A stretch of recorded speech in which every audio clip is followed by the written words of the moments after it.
Welcome, welcome, welcome. I hope you're as excited as I am. It's Wireless Tuesday. Wireless Tuesday is a monthly podcast that revolves around Cisco wireless LAN and related technologies. It's a way for me and my colleagues on the Cisco Global Wireless team to give back to the community that's given us so much. My name is Jason Grant, and I'm your host. Let's get it going. It's Wireless Tuesday. It is Wireless Tuesday. Thank you so much for joining. My name is Jason Grant, and I'm your host. For this month, I have something special for you. Now, first of all, I want to say a huge thank you for all of those of you who have been participating in the Cisco WebEx team space called Cisco Full Bars. This is a great community. I'm honored to even just be part of it. But in the conversations that have been happening recently, there has been kind of a theme that's been coming up over and over again, and it has to do with licensing. So I'm going to take this segment, maybe just about 20 minutes, and talk about DNA licensing for Cisco on-premises wireless deployments. So before I go too far, though, I want to talk about the components that make up an Aeronet wireless LAN deployment. So I have a little visual here on the right-hand side. It's kind of a bubble, represents our campus. On the left-hand side, that's our branch office, and then we have kind of a data center. It's connected to everything together. Now, at the lowest layer, obviously, is access points, right? Our Wave 2 offerings come in various form factors, including a modular form factor, which can open up for some pretty interesting capabilities. These access points have just a single cost, right? There's no software cost associated with them. They have a lifetime warranty, which means that even 5 years after they go end of life, we'll do advanced replacement if there are any failures. Now, these APs, they need a control point. That control point is the wireless LAN controller. That can be an appliance, it could be a virtual appliance, or, by the way, it can be on the access point itself. We have some AP models that support up to 100 APs as a controller. We call that Mobility Express. Here's something interesting. We don't charge extra for that, so you don't need AP licenses in order to use Mobility Express. Great option. Now, if you want to augment your deployment, enhance it, right? You can add access layer switches to support UPoE, right? Up to 60 watts per port. Some really interesting IoT things coming out. Multi-gigabit Ethernet so that your wired network isn't a bottleneck to your wireless network, right? Up to 2.5 gigabits per second on a single Cat5e or Cat6 cable. Now, if we want to do profiling and identification services, we would use the Identity Services Engine. Now, of course, this has its own capabilities. It has its own licensing models and its own maintenance models. And of course, then we have Prime infrastructure. Now, Prime we primarily use for things like compliance reporting, location analytics, right? It works hand in glove with the Mobility Services Engine. And then we have the DNA Center appliance. This is where we define intent with software-defined access. This is where we have network configuration automation, as well as assurance and analytics. Now, there's a lot of elements here. And for a long time, we have licensed each of these elements separately. We have done maintenance separately for each one of those licenses and in different ways. It's a hard problem to solve, right? So what I want to do with this video is really just kind of talk through that and how we solve it. We're going to start with how I typically order access points. So this is kind of my ordering roadmap. I would start with the client access layer. I'd pick the most appropriate access point that makes the most sense for the customer deployment scenario. For wired networks, I like the Cat9Ks. There's some really cool stuff coming up with that. And for maintenance, especially on the wireless access points, we have a lifetime warranty on those guys, which means that we'll do advanced replacement on an access point that fails 5 years after end of sale without a SmartNet contract. Now, of course, I'm going to use some terms. SmartNet. SmartNet is for maintenance on a hardware device. SWIS, because we like acronyms, stands for Software Support Services, and that goes on software licenses. Now we need a control plane. So for wireless, it's the wireless LAN controller. Again, Mobility Express, we don't charge anything extra for that. For the wired side, the DNA Center appliance is the control plane for that. And of course, there's SmartNet, there's maintenance for that. And then with those hardware items, we then need software. So our software is available traditionally in a perpetual license scheme, which then has an annualized service contract, right? So you have your capital costs and then your operational costs, which tends to be your annual service contract. Or we now have a subscription offering. That's what this video is going to be primarily about. Now, once we get those software features, if we're going to use prime infrastructure, we need the VM for that. It's got a cost plus maintenance. If we're using ICE, we need the VM for that. Certainly we can choose a hardware control or hardware appliance for that. But I just for the purposes of putting in a cost, for comparison purposes, I put a VM there. It has maintenance. Now the maintenance for the ICE virtual appliance actually includes maintenance for any of the licenses attached to that VM. And then we have the DNA Center appliance. Okay, so we have that. Now, the wireless subscription offerings. This is just kind of a high-level view of what our subscription offerings look like. I'm going to dig into these a couple of different ways in just a second, but understand that there's 3 tiers. Each tier is inclusive of the previous tier, DNA Essentials, unlike nothing that we've ever done before. And we're going to see that in a little bit more clear picture in just a second. DNA Essentials is available in a 3, 5, or 7-year term, comes with an AP license, comes with prime infrastructure, and what I'm calling base automation. So this is a capability, an automation capability built into the DNA Center appliance. And then we have Advantage. Now Advantage takes the capabilities that the DNA Center appliance is licensed for, and it increases it pretty significantly. We have advanced automation, and we also have assurance and analytics. Added to that, obviously, is the AP licenses, prime infrastructure. We're not going to dig into what all of that means for advanced automation and assurance and analytics in this particular video. We can look at that at another time, or I can refer you to some other videos. But then we have DNA Premier. So this is where we have typically a very large scale enterprise wireless LAN deployment where we're using ICE, we're using CMX. This license, again, 3, 5, or 7 years, includes not only ICE base, but ICE Plus and CMX, including all of the capabilities of DNA Advantage. So now I want to slow down for a second because I want to make an important point. When we have Advantage or Essentials, I say they're 3, 5, or 7-year terms, but understand that at the end of the term, if you don't renew, you will still have the ability to connect your AP to a controller and use it. Obviously, you would lose the capabilities on DNA Center. You'd lose automation. You'd lose analytics, but you wouldn't lose connectivity. You wouldn't lose SSO. You wouldn't lose MDNS. You wouldn't lose the ability to basically use your wireless network, okay? Okay, now in this slide, what I want to do is I just want to dig down a little bit different way. I want to show you a 5-year total cost of ownership. Now, I could have done it a bunch of different ways. I could have said, oh, here's a 50 AP example or a 100 or a 1,000 AP example, but I feel like that we'd be losing some details. So what I did is I built a mathematical formula. So on the left-hand side, you have all of the different licenses that I would use in an enterprise wireless LAN deployment of any decent size.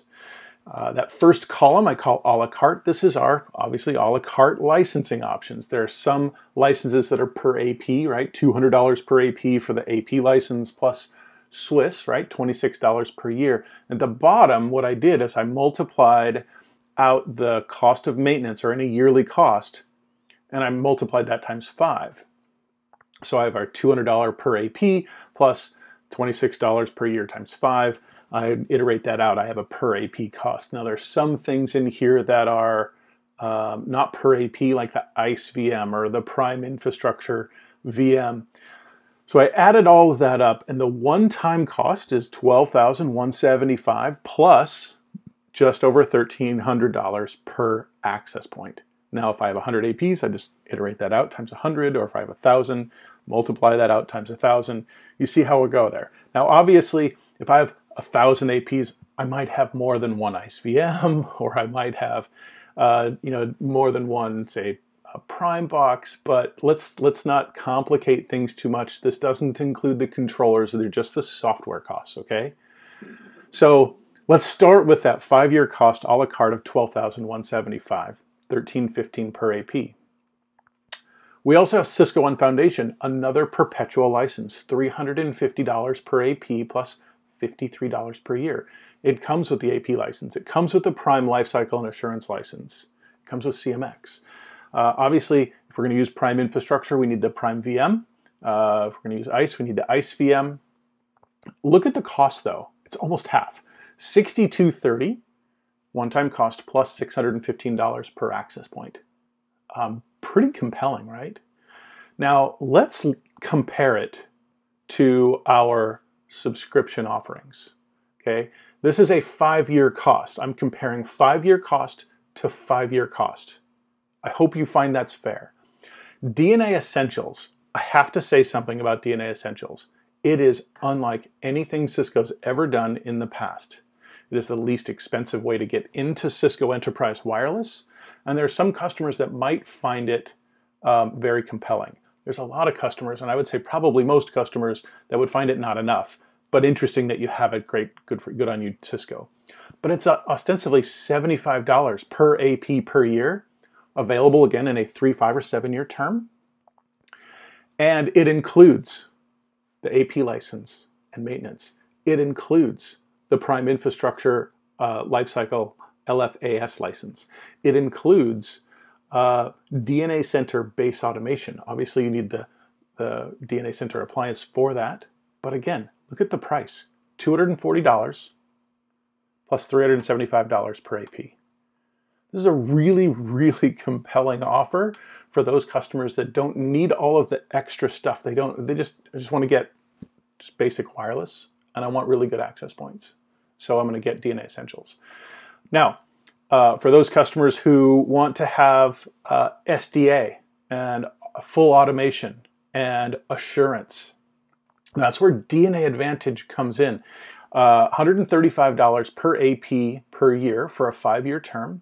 So that works out to, again, $240 plus $675 per AP.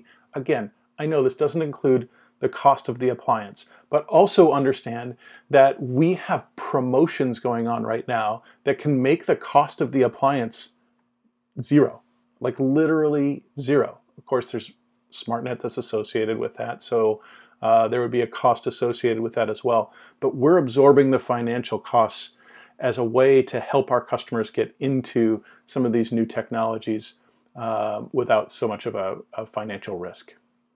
Now, DNA Premier, if you're familiar with some of our DNA subscription packages, we had for a while called this Cisco One Advantage. We found that was very confusing, so we're just kind of calling it DNA Premier right now. Same thing.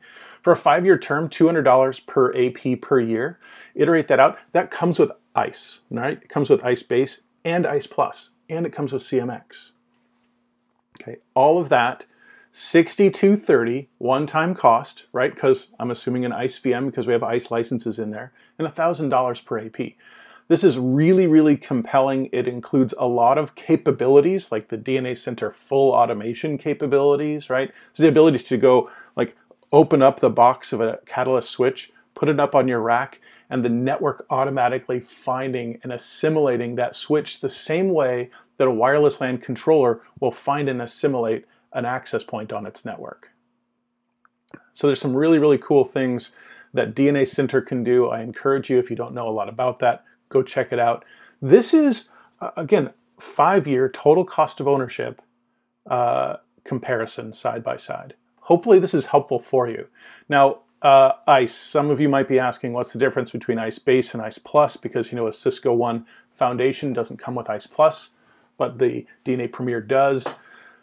It's all about control and context. ICE Base is all about control, right? Who gets on, where do they have access to, guest services.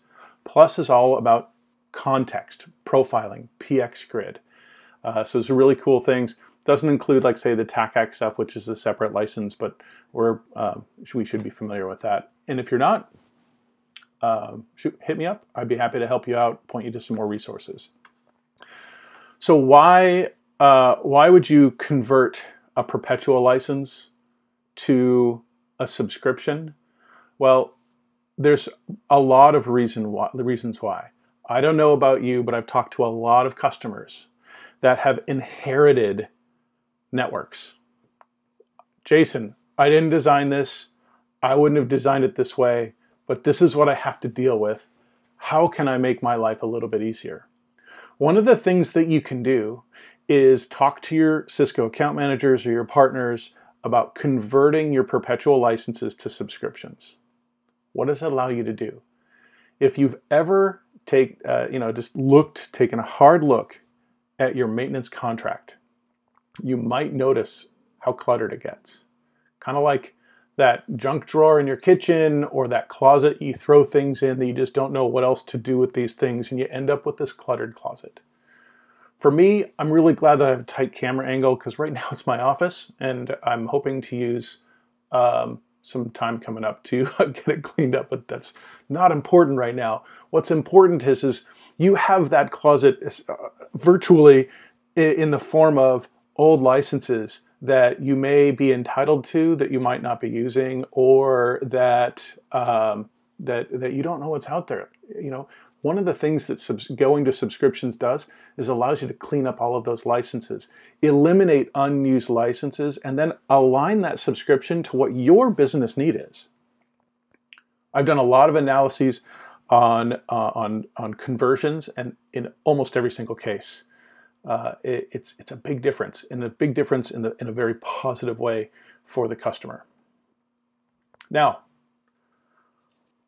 DNA Center uses right-to-use licenses. Wireless LAN controllers use right-to-use licenses. How do we make sure that the licenses that we're consuming, we own? Okay, that's where this thing called Cisco Smart Licensing and Smart Accounts comes into play, right? These products support something called Smart Licensing, which is an ability to go, okay, well, I have this many licenses. I'm going to deposit them in a license, kind of like a bank account. And then I have my products that are sitting out there that go and check in with my license bank account and say, I'm this thing, and I'm consuming this kind of device and this many of them.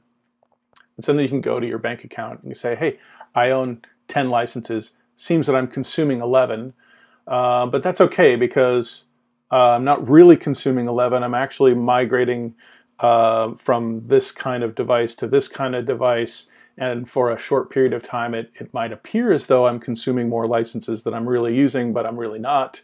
Or hey, I'm now using more licenses, so I guess I should buy some more licenses, instead of having to go, oh, hey, it's 2 o'clock in the morning, and I just realized that the maintenance that I need to perform, I can't because I don't have the right licenses.